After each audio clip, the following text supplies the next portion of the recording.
Do you need to carry hand sanitizers? I have absolutely never used these things. I like my skin microbiome. Your skin microbiome is the #1 defense system against other bacteria and other viruses. So no, I don't recommend using hand sanitizers. Simple soap and water is all you need, and that's all you need to do. How can you support your immune system so you're less susceptible to the virus? That's a great question. So #1, you've got to make sure you have adequate levels of vitamin D3. And the average person should take a bare minimum of 5,000 international units of vitamin D a day. A paper written from the University of California, San Diego a few years ago, after extensive research into humans, thinks that the average American should take 9,600 international units of vitamin D3 a day to have adequate levels of vitamin D. I personally have not seen vitamin D toxicity after 20 years of measuring this in thousands, tens of thousands of patients. Again, I recently talked with Mark Hyman. In his practice, he has yet to see vitamin D toxicity.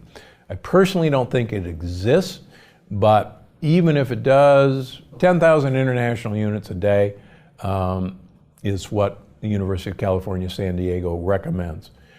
You probably have heard me talk before. If I feel I am coming down with a virus, I personally take 150,000 international units of vitamin D3 a day for 3 days in a row. That's almost 500,000 international units of vitamin D over a 3-day period.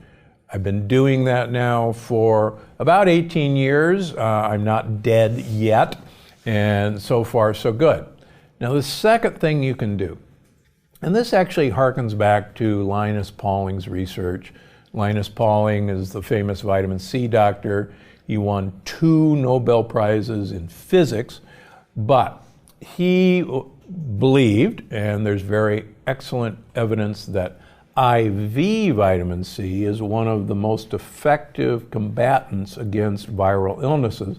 And quite frankly, in some of my patients with severe pneumonia from the SARS virus, I actually gave them intravenous vitamin C continuously in the ICU.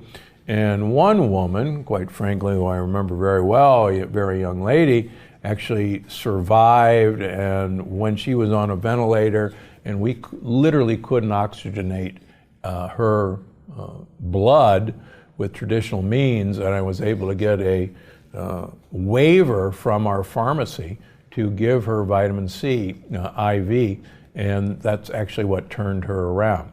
Now, you're not going to get IV vitamin C before you go on a trip or take it on the airplane. So what I recommend is one of 2 things.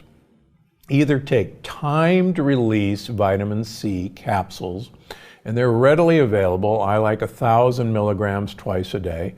But if you don't have that, go to any drugstore, any health food store, get the chewable vitamin C tablets. They come in 500 milligrams.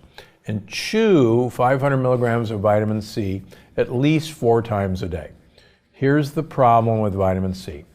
It's water soluble, and we excrete the dose literally after 2 to 3 hours. So then it's gone. So you always have to replenish your vitamin C. And again, the easiest way to do this is just carry a bunch of vitamin C tablets with you and chew them every 4 hours, and you'll be just fine. Third, mushrooms are some of the best ways to activate your immune system, to activate killer cells, which are white blood cells that will go after viruses. Consider getting yourself some mushroom capsules, and that's another great way of adding another layer of defense. Lastly, sunlight is one of the best ways to generate vitamin D in your bloodstream, the active form. So whatever you do, get yourself a half an hour exposure to sunlight wherever you are, and that's one of the best tricks. Yeah, so if you think that you're getting infected with, a virus, whether it's the flu, whether it's the coronavirus, this is exactly what I would recommend to you.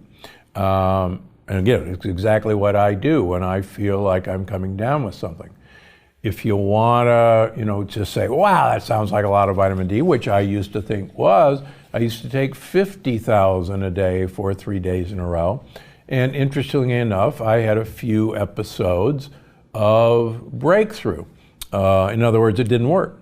And so I talked with one of my colleagues in Texas, Dr. Osborne, who said, that's much too low a dose. No wonder. You should be taking 150,000 a day. I said, wow, that's a lot. And he said, oh, that's actually what you need to work.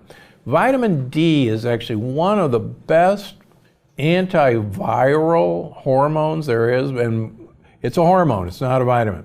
It's good for what ails you or what might get you. At Mrs.